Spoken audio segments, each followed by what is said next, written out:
honoring the fallen and saluting the brave, people who fight for us without fearing the grave. Our great US Army who makes the country great.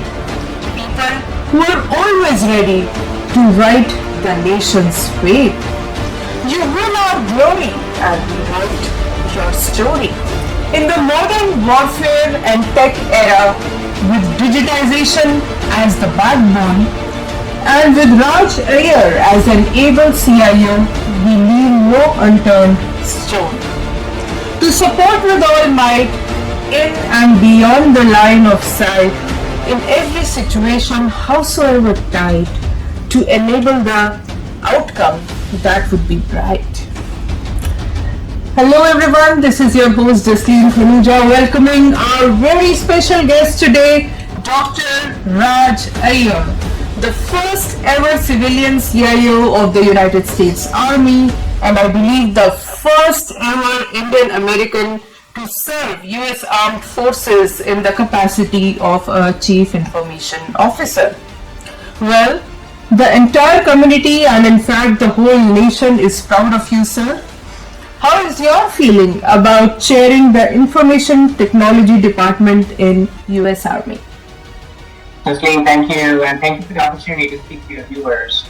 It's a true honor, it's a real honor, and something that I did not expect will happen in my career. But, when they say duty calls, you do need to answer the call of duty, and this was one that is, like I said, truly an opportunity to protect our nation and keep our nation safe, and a real honor to be, asked to take on such a tremendous responsibility, supporting, 1.4 million soldiers worldwide, especially as we are in the midst of, a number of different operations worldwide, including support for Ukraine. And so it's a very humbling job. It gives you a great perspective for, the power of our armed forces. I can tell you, before I took the job, and just like every other citizen in this nation, very few of us really recognize, the role that our armed forces play in keeping our nation safe and the world safe, quite honestly. Unless you have, a family member that is serving in the army, you're not typically exposed to the work, the tremendous work that's done by our army. And so, for me, again, like I said, it's a humbling experience and truly an opportunity of a lifetime. The Army is boldly transforming to provide the joint force with the speed, range, and convergence for decision dominance. Because decision dominance gives us the overmatch we need in great power competition. Decision dominance is the desired state in which commanders sense, understand, decide, act, and assess faster and more effectively than our adversaries. Speed is not just a rate in which decisions are made, but also the speed of its delivery to the force. Range refers to physically outreaching the enemy with longer range weapons, the ability to reach further with more options than our enemy. Convergence is the full integration of effects across all domains by connecting different armies, joint, multinational, and even non-army systems on a common data sharing network. Overmatch describes the state of optimal readiness, characterized by being stronger, better armed, and more expertly trained than any potential adversary. Because tomorrow is worth protecting. So Dr. Iyer, as you mentioned, you oversee strategy, policy and execution of a $16 billion annual IT and cyber budget for Army readiness and modernization through digital transformation. You take care of the talent management for a worldwide digital workforce of 72,000 military and civilians. So as a CIO, what are the key challenges and risks that you usually come across in managing the digitization initiatives and workforce at such a scale, and how is the work style different from that of a private sector? Oh, absolutely great question. So keep in mind that the United States Army is 246 years old. And so for an organization with that kind of heritage and history, to adopt the same kinds of technologies and commercial best practices of a Fortune 100 company is exactly what I was brought in to do. Now, that doesn't happen overnight, and I truly acknowledge that, that is going to be a journey. That's going to be part of the transformation that the Army is going through right now. But it's very clear that the things that the Army has used for the last 20 years to keep the world safe, especially fighting in the Middle East, with terrorists, as well as in Afghanistan, Syria, Iraq, and other places. That is the last 20 years, and so we fully recognize that moving into the next 20 years, it's going to be a very, very different geopolitical environment, and we're already seeing that today with what is happening in Europe. But for us in the Department of Defense and the Army, it's really what we are getting ready to face is the basic threat from China. And we know that China is a potential adversary that is technologically very savvy. Over the last 20 years, while we have been fighting wars, like I said, in the Middle East, they have been building their military might. They have technologically advanced, by the way, stealing our own secrets from Silicon Valley here in the United States. And they've also built up a pretty significant economic and diplomatic power across many continents. And so that is the future that we want to make sure we can protect for us here in the United States and our allies. And so for us to establish that strategic deterrence against an adversary like China means that we also have to transform to be much more technologically advanced. And while the Army has been at the forefront of a lot of technologies and research and development in the past, what is different this time around really is the fact that we are adopting commercial technologies coming out of Silicon Valley at a pace, at a scale that we have never done in the past. And that truly is the big differentiator for us. Whether it comes to artificial intelligence, whether it comes to cloud computing, or virtual reality for training. All of these technologies exist today in the consumer world and the commercial world, and the Army and the rest of the Department of Defense just has been slow in adopting and adapting them. And so my role as a CIO really is to bring that commercial perspective of where the technologies are, and then making sure that we can rapidly integrate them and operationalize them so our soldiers have the benefit of fighting with these same technologies that our adversaries potentially already have. And so for us to establish that deterrence in future, we fully acknowledge that a tech-savvy army, or what I call the digital army of 2030, is how we're going to get that. Clearly, that requires not just access to technology, but also upskilling and reskilling our workforce, all the way from junior enlisted soldiers to senior officers, as well as the civilian employees in the Department of the Army. And so that transformation will take time. That is one that is an imperative for us, and that is the only way we're going to really be able to establish that strategic deterrence in the future. The Army is focused on modernization and improving the systems that our soldiers have. So the Integrated Tactical Network is focused on the communication aspect of that modernization. If you visualize what we currently have, we have a series of radios that transmit through radio frequency, and they transmit between radios point to point, or they'll transmit to a tower that is stationary, and then it will go to another radio. What the Integrated Tactical Network does is it now utilizes cell-based technology. It also makes each soldier a tower. And so you don't have to have or put up a radio tower any longer, because each of the radios that we have now transmits and will retransmit information. And so if you have a soldier that's a long distance away and does not have line of sight with another soldier, as long as there's a soldier that's in between them, that soldier's radio will retransmit that data and will get to the right person.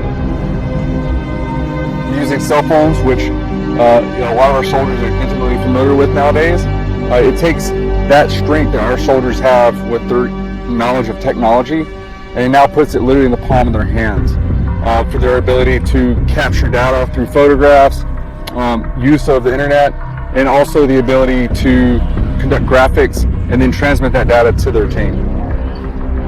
It also uses Global Positioning System, or GPS, to provide a clear picture for the commander and the leaders that are on the ground. We talk about the fog of war. So for the commander, what it does is it helps reduce that fog of war, the unknowns. And so you need to know where the enemy is located, and you need to know where your forces are located so that you can do the right actions to be able to destroy the enemy. live, timely data to affect what the mission is going to be.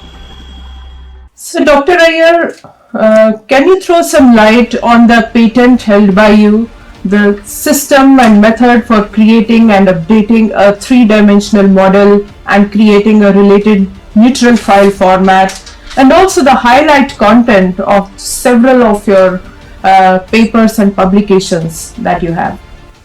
Oh, great, thanks. So when I first came here to the United States 30 years ago, exactly 30 years ago, I was fortunate enough that a lot of my initial research at the University of Texas, both for my master's degree and PhD degree, were actually sponsored by the aerospace and defense industry. Wow. So that was really my first exposure to, the defense market and the Department of Defense in a way. So the United States Air Force and just by coincidence, the Army funded several of my research efforts, during my academic days. So when I actually had completed my PhD degree, I co-founded a startup company in Texas. This was during the 90s when we had the dot-com boom, and so fortunate enough to have not only conducted research, a number of things that we commercialized in the company, but also had to support the aerospace and defense industry. The patent that I was a co-author for really was to look at recognizing objects. So this is how you make the computer recognize objects like human beings do. And so it had an element of computer vision, some artificial intelligence, and some image processing to be able to identify objects, and then that had relevance in terms of some manufacturing applications, virtual prototyping, and so on. So it was a great interest to the aerospace and defense industry, and that's where I started my roots here in the United States, and quite frankly, that has continued to stick with me over the last 30 years. Amazing. And especially using AI at that time when it was so brand new. Wonderful. So Dr. Iyer, while the COVID times have taught everyone that work from home culture is an acceptable way of working, and many IT companies have successfully risen to the occasion, revisited their digital delivery supply chain, rewritten their roadmaps and org culture, successfully taken to the cloud model, contributed to the market share expansion of e-commerce players, and virtually made numerous deployments, how does US Army and its tech department, as an integral unit of nation's defense, see the impact during and now, which is kind of after the expected peak of the pandemic? Yeah, that's a great question too. And so, when I took the job in November 2020, we were already right in the middle of the pandemic. In fact, my first day at the Pentagon, when I showed up, the Pentagon looked like a ghost town. And, I could literally walk the E-ring corridors and not find anybody. And so, as painful as that was for me, as a new executive coming in, it was very clear to me just within the next few days that the Army had not skipped a beat by working remotely. And this was at a time when not only we had operations going on around the world, but quite frankly, in 21, all through 21, latter part of 20. We had things like, our Army National Guard, which, by the way, is part of the United States Army, even though there's 54 of them at each of the states. The Army National Guard was very active with probably the largest deployment in the United States history ever. And this was, in response to COVID operations. You saw National Guard at vaccination sites all over the nation. We saw National Guard deployed to the nation's capital for civil unrest and all kinds of other unrest across states all over the country. We saw the National Guard at the southwest border when we had a huge influx of refugees coming in. And we saw our Guard deployed, all the way from wildfires in California to floods in Texas to you name what. And so it's very important to realize that when we talk about the Army, it's not always the overseas operations that we conduct. It's not always, offensive or defensive, but quite frankly, our homeland security support as well that we provide through the National Guard. And so I can tell you from a workforce perspective, what we lacked when I first came on the job and I looked around was really basic collaboration tools. And because a lot of the employees and the Pentagon really counts on, being present in the office, or meetings in person.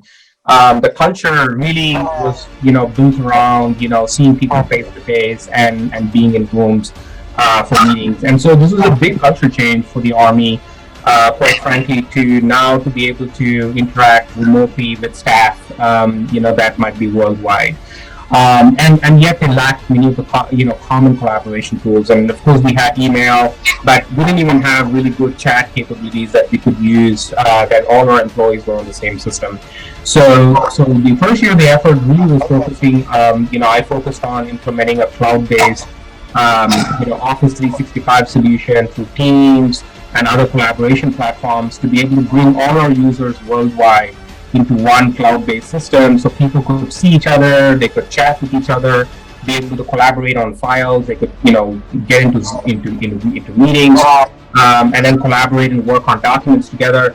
And quite frankly, there were a lot of skepticism early on that hey, no one's going to adopt this. This is a completely new way of doing things for like I said, a 246-year-old organization like the Army. But quite frankly, I think everybody was pleasantly surprised at how well, the adoption was and how quickly people were able to tap into these tools. And not only did it make them more productive while working from home, but clearly it had a huge impact in terms of, morale, as well as the ability for our employees to spend more time with their family, give them, more time to do things that were more important to them during the day, so that they were not stuck in a traditional 9 to 5, Monday to Friday type environment. And I can tell you, within a few months, the impact has been tremendously positive. And there is no going back. I can tell you, the secretary, my boss, has made it very clear that we have now set the precedent for how we're going to work in a hybrid remote work environment, all the way from office workers to our military personnel. And contractors, and we have shown that we can indeed do this, and so we got to be very careful even when we are post-pandemic, to make sure that we're not forcing everybody to go back or come back into the office like it has been in the past, and that's all part of changing culture, and especially if we want to be a tech-savvy Army. And to be able to adopt these tools, we have to make sure that we give our employees these kinds of opportunities to work remotely. Seeing further into the field of combat, engaging the enemy first, all without risking soldiers' lives. The Army's robotic combat vehicles revolutionize future warfare.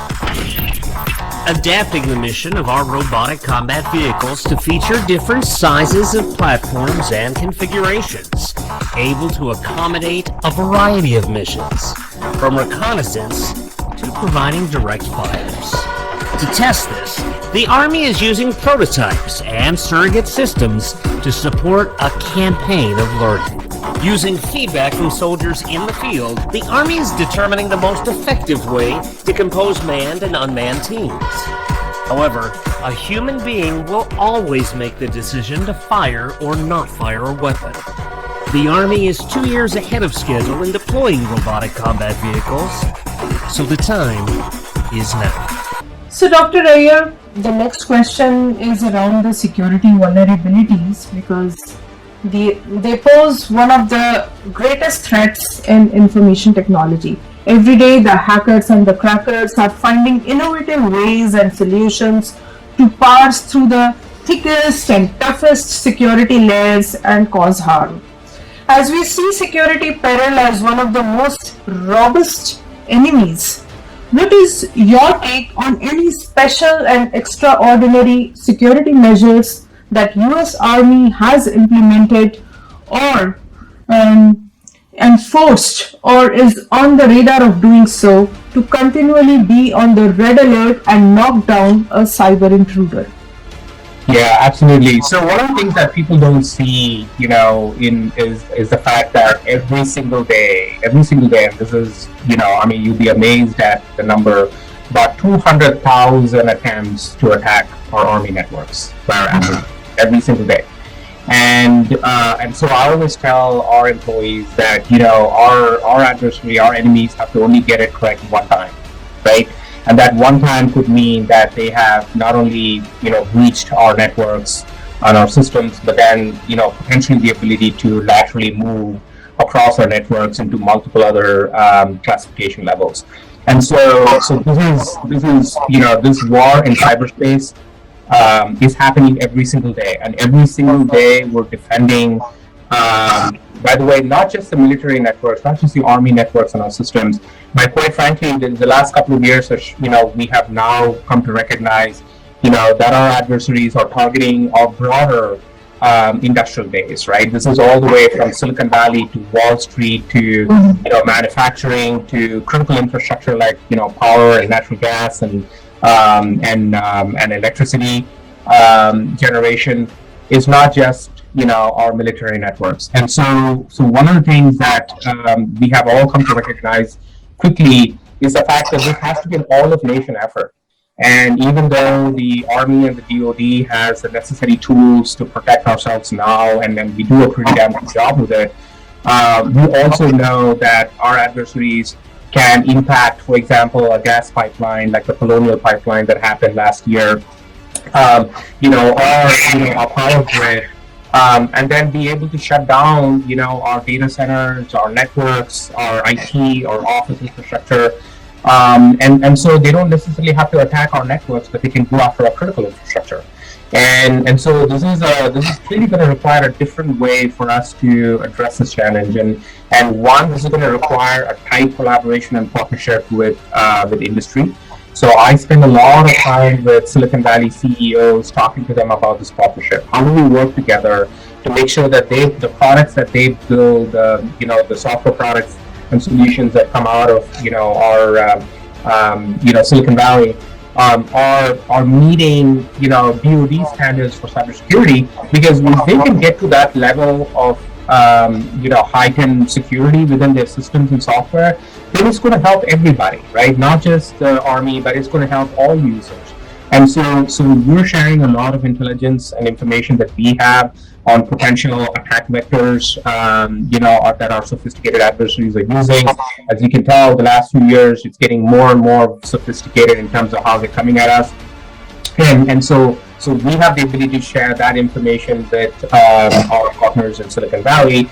And likewise, what we request of them is, hey, if you have, vulnerabilities in your product, and if you have potential risks, please let us know, right? Because we know, and while you're fixing them, we do want you to fix them, but while you're fixing them, we need to make sure that we have good continuous monitoring. And so, because we know that unless we are continuously monitoring, anomalous behavior on our networks and looking for who is coming in, where the traffic is originating from, and be able to do the analytics on it, then we're sleeping at the wheel. And so moving forward, really the architecture that we're implementing is called a zero trust cybersecurity architecture.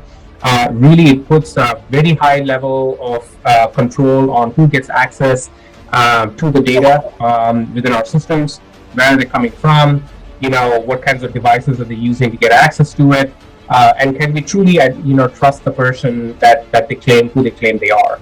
And when we can do that, and then when we can put a lot of AI, into looking at the data and the network flow, then we can catch bad actors easier and faster than we have in the past. And so this is going to continue to be a challenge for us over the next few years, and it's going to require an all-of-nation effort for us to be successful. Wow. And great to know that you are trying to do some collaboration with Silicon Valley CEOs, and you have a lot of trust in them as well. That's wonderful. Oh, absolutely. So I spend a lot of time talking to, Google, Cisco, VMware, ServiceNow, Salesforce. I mean, all of the big, companies in Silicon Valley. I have regular meetings with their CEOs. And by the way, a commitment from them that they see this partnership as important for them. And that was not how it used to be in the past. It used to be that they used to go after big, large Fortune 100 companies as their big customer base, and clearly revenue drove that direction, and where they spent their time and effort.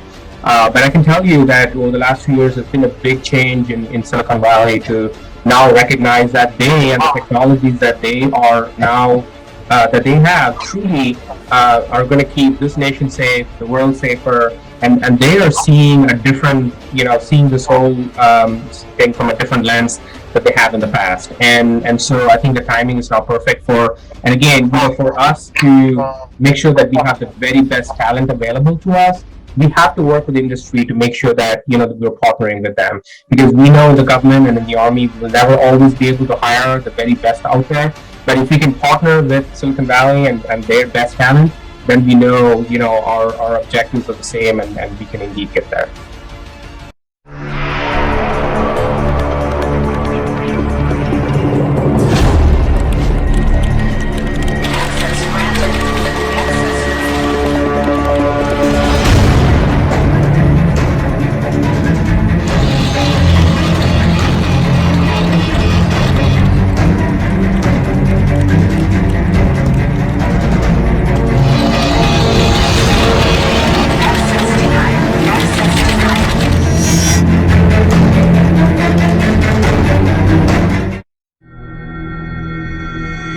Today's Army faces challenges that reach far beyond the traditional battlefield. With a consistently evolving warfare landscape, the enemy's reach is no longer limited to geographical constraints. As one of the most technologically advanced nations in the world, our sophisticated weapon systems, satellites, navigation, and aviation systems are reliant upon an infrastructure of vast stores of information in networked computer-based systems and databases. Our adversaries are attacking and attempting to exploit our networks around the clock, searching for vulnerabilities to jeopardize our mission and disrupt our way of life. Just one stealthy piece of malicious code could have devastating and costly effects.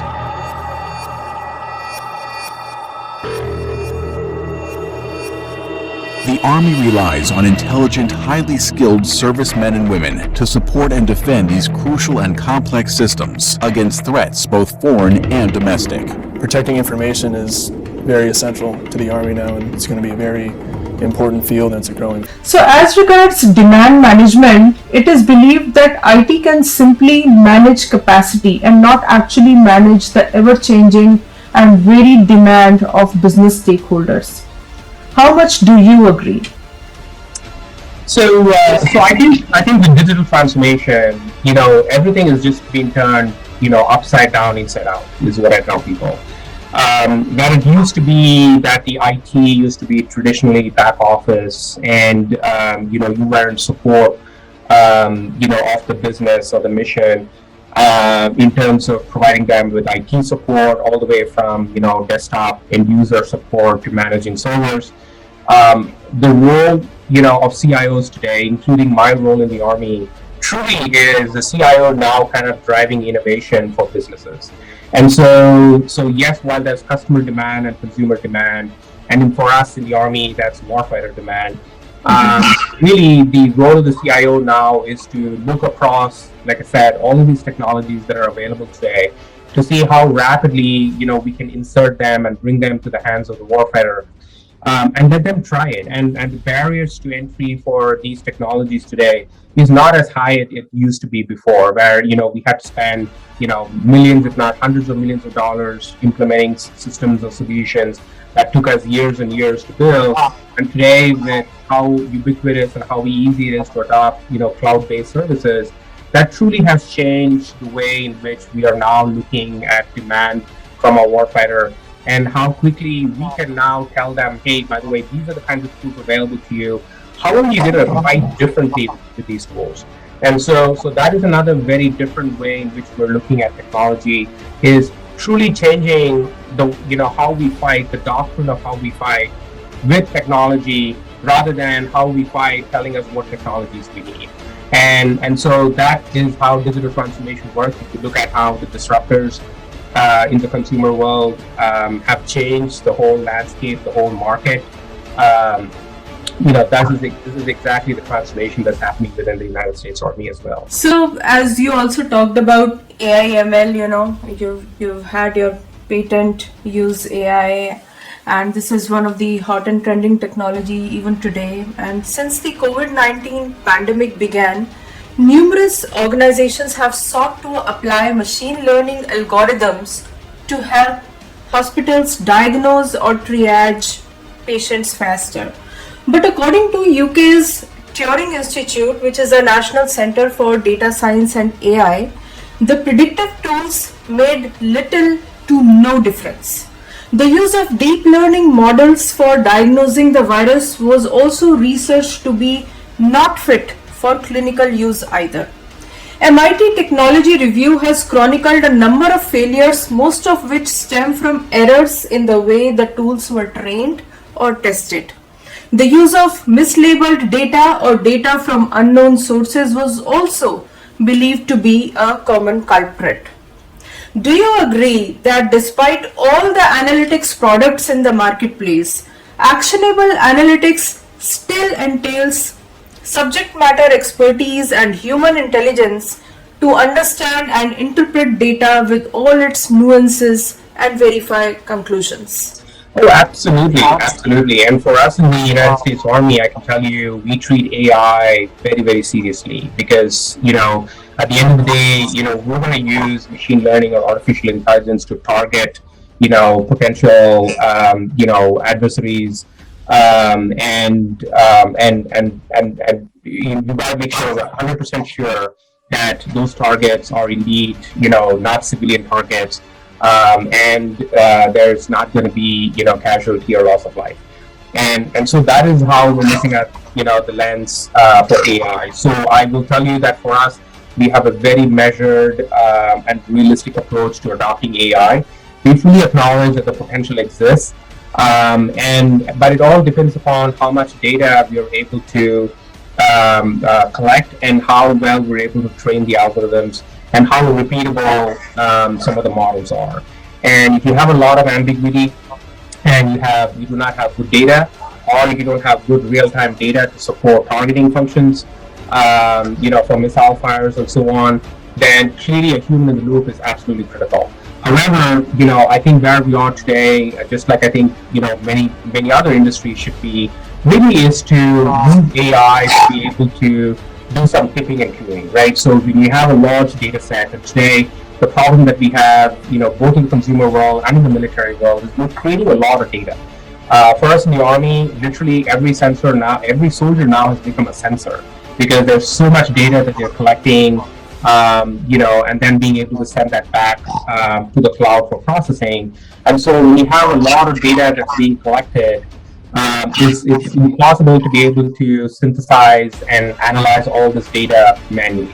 So you have to be able to kind of narrow down the problem space to something that's smaller, that you can now then bring human beings to go work at that smaller space. And so if we take a measured approach and we look at using AI to help us narrow down the problem space, then I feel like we've still been more effective and efficient in using the technologies. But I can tell you for where we do routine functions, there are a number of things that we have used AI for. I mean, all the way from simple robotic process automation. These are bots that you can train them to do well-defined processes on a continuous basis. And so when you train them one time and the process isn't going to change, it's going to be the same type of data. Well, you can have these bots go off and do millions and millions of transactions overnight, and we can do that today. Similarly, we have things that we're doing on predictive maintenance because we're able to tell how quickly parts can fail on a helicopter based upon usage and other data that we're collecting from onboard sensors. And then to be able to automatically, for example, order a part and get that shipped to where the unit is, right? So it depends on the use case where you want to apply AI. I believe we should have, like I said, take a measured approach, and then while we continue to mature the algorithms. Artificial intelligence, AI, is turning into a fundamental review of present-day warfare. Contrasted and regular structures in relevance to military infrastructures furnished with AI are suited to take care of larger volumes of information all the more proficiently. Also, AI develops poise, self-guidance, and self-activation of battle frameworks because of its inborn processing and primary leadership abilities. AI is mobilized in nearly every military purpose, and enhanced funding from military research agencies for research and development to introduce new and advanced artificial intelligence applications is protruded to drive increased adoption of AI-driven practices in the military segment. So, US Securities and Exchange Commission (SEC) has recently proposed amendments in Exchange Act of 1934 with an objective of standardizing disclosures regarding cybersecurity risk management, strategy, governance, and incident response by the listed companies. Now, if they were to be accepted as proposed, then public companies in US would have to follow an incident disclosure that would disclose material cybersecurity incidents on the information resources used by a registrant and by any third parties within 4 business days under a new line item in Form 8K, and also follow risk management strategy and governance disclosures, meaning SEC registrants need to describe policies and procedures for identification and management of cybersecurity threats, and also disclose how the company is considering cybersecurity as part of its business strategy. How do you look at this disclosure proposal, and is US Army exempt from such regulations? Yeah, so I think this is really, really important. I tell you, never in the history of the United States, have we had a new president come into the White House and issue an executive order on cybersecurity within the first 100 days, right? And that's what President Biden did as soon as he came into the office. And it was very clear that cybersecurity, had a role to play. In fact, we know that there were attempts to, penetrate our voting systems, and quite frankly, even threaten our democracy, through cyber attacks that, even, just 10 years ago, we would never have thought would happen. And so the administration made it very clear from day one that cybersecurity was going to be a key focus area for the Biden administration. And so we started to see that trickle down through all of the executive agencies, as well as some, senior level discussions, like I said, again, with, with both Silicon Valley as well as Wall Street, because it was clear that, our adversaries could find ways to, hurt the financial markets, to be able to hurt, cloud service providers, because so much of what we do today is in the cloud, and clearly poses risks from the perspective of a single point of failure potentially.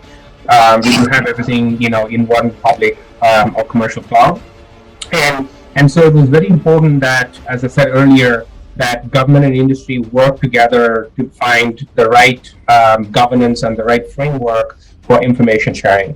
And if you are a publicly traded company, clearly that poses some challenges for you because, as we have seen in the past, there have been a number of instances, when PII information or credit card information was stolen from, a lot of e-commerce sites in the past.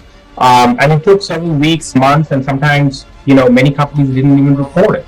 And so it was important, for the administration to recognize that, this is not how things have been in the past, because the consequences, and this is where the whole risk management piece comes in. This is all about managing risks, and the risks now to our economy, our national security, and our safety is all threatened by what can happen in cyberspace, and everybody has a role to play in this. But achieving the right balance is going to be important to make sure that industry is able to tell us, because quite frankly, when industry can tell us faster or earlier, when there are breaches, then we can actually support it. And what people do not realize is that we have some very, very sophisticated defensive, cybersecurity solutions that we can help industry. We can deploy that industry and help them, remediate or stop the spillage, when things are happening. And these are sophisticated tools that we have that even, not even Silicon Valley has. And so this partnership is going to be important. I can tell you other countries are getting much more draconian. I don't know if you're tracking what's happening in India right now.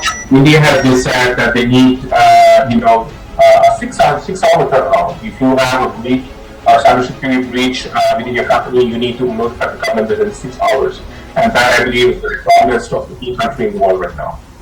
CyberQuest allows us to look at the future capabilities for the multi-domain operations. We are primarily looking at the enterprise network, the tactical network, our cyberspace, defensive cyberspace capabilities, the offensive cyberspace capabilities, and the electronic attack capabilities. CyberQuest allows the opportunity for the soldier touch point as part of the security operations development environment. It also allows the touch points for the industry partners to provide their capabilities for our soldiers. We must gain and maintain windows of advantage in cyberspace to overcome current and emerging threats. We must also enable the maneuver commander to seize the initiative and pose multiple dilemmas to any adversary. Dr. Iyer, you have a long list of prestigious awards and recognitions to your credit. Your LinkedIn is full of congratulatory messages for the recent 2022 WASH 100 Award, the highest honor in all of government contracting, GovCon, received during the Potomac Officers Club's 3rd Annual CIO Summit, where you were featured as an expert panelist. And last year you had won this award as well for driving modernization and launching new initiatives to remain competitive on the battlefield. Similarly, you bagged 2021 FedScoop Best Bosses in Federal IT and also 50 Golden Gov Executive of the Year Award, again for Army modernization and digital transformation. Besides being on 2021 Leading Data Executive North American Government List 2021 Top 10 Government CIOs to Watch issued by Washington Exec, 2012 Meritorious Civilian Service Award issued by Department of Army, and several other awards by tech magazines. So what is actually the key to your success? What is the secret sauce you have used in your transformation recipes? And also generally, it is said that behind every successful man there is a woman. So is there one in your case? Well, definitely, right? So I clearly owe, where I am today to my wife, Brinda, our 2 sons, who have been very patient with me over my career. As not only moving from one location to another, but also in this particular case, giving up a very, very comfortable job in the private sector to come work for the federal government and taking a massive pay cut. So clearly, I've been fortunate enough to have my family support me, and for us in the family, my wife's a federal government employee as well. So we are committed to public service, and I can tell you, if you ask me what drives me, even though I have spent about 50% of my career on the private side, on the commercial side, and half on the government side, it's this passion for public service and to give something back to society has always been my passion. And especially as a first-generation immigrant, like I said, coming here to this country, and this country giving me everything that it has, and helping me with who I am today, I think it is only fair that I'm able to do my small part to give back to this wonderful nation. So this month is Asian American Pacific Islander Month, and how timely that we have lots of senior people in the government today, all the way from Vice President Harris. Let's not forget that she broke the glass ceiling for Indian Americans to be at senior, positions in the administration. And I can tell you, not a day goes by when people reach out to me and say, "Hey, how can I come and serve the nation and do things like you have?" And I highly encourage everybody to spend. You don't have to spend a whole career in the government, but to take the opportunity to serve this nation that has given us so much. And I remind people, which other nation in the world, can a first generation immigrant from India come in and be the CIO for its United States, for its army, with a 246-year history and the heritage that goes with it. And that is the diversity, that our armed forces support. That they are open and truly, indeed, respect the diversity, the culture, the inclusion, and it is not just a bumper sticker, or the word or phrase for the day, but they absolutely do take this seriously.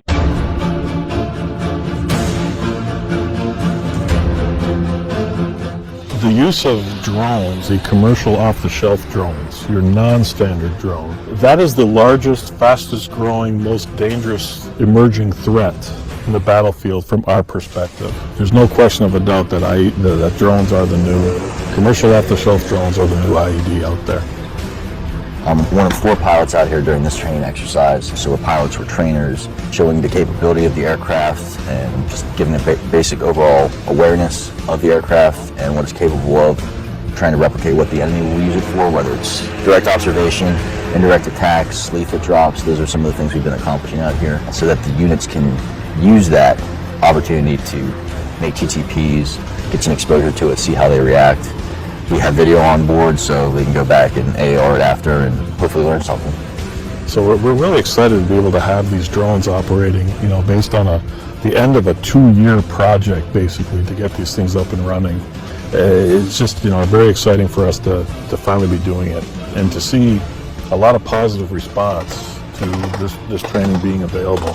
Not just the eyes on the COTS, the eyes on the drone, but also the classroom instruction as well. They're here and they're here to stay. They're going to keep evolving. They're going to keep getting more dangerous, and that's why we're here to make the threat known and hopefully mitigate for future risk that soldiers might be going into, so that they are most prepared to counter that threat. So, Dr. Iyer, you have partnered with Big Four management consulting firm. You have also led recovery programs at US Department of Health and Human Services, healthcare.gov, benefiting 16 million citizens. From your rich experience in IT modernization, what are the key takeaways for the multitude of IT professionals who see you as a role model, take inspiration, and want to follow your footsteps to make their technology pursuits and career moves? Yeah, so a couple of things. One is, at the pace at which technology is changing today, it's very, very important that, that you stay current. And I can tell you that, if you're looking at something that's 5 years old, you're already behind the curve.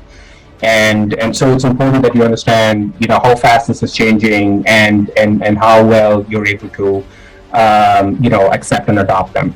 The second part is, you really have to be able to translate these products and these solutions to the business challenges. So to me, whether it's in the United States Army or whether the healthcare problem that that you mentioned earlier, or anything else, you have to be able to translate, how these solutions can actually solve a business problem. And quite frankly, like I said, it's not just solving problems anymore, because CIOs are now expected on the commercial side to be, with revenue generation, and which means that you have to come up with the right solutions to increase the market share, or to open new markets, or bring in a new product. And so all of that means that you really have to stay current with technology. For us in the Army, like I said, the transformation that the Army is on, that is all technology enabled. There's just no other way to do it unless, you are able to have that depth as well as the breadth of the technology space, and then be able to understand the business challenge, in my case, the warfighter's challenge, and then to be able to bring solutions to them quickly. Wonderful. It was such a wonderful learning experience from you. Great insights. Thank you so much, Dr. Iyer, for speaking with Your India TV. And we wish you all the very best in coming days as well. Keep our heads high, keep supporting US Army, and we look forward to great transformations as you're already on them. Thank you so much. Thank you.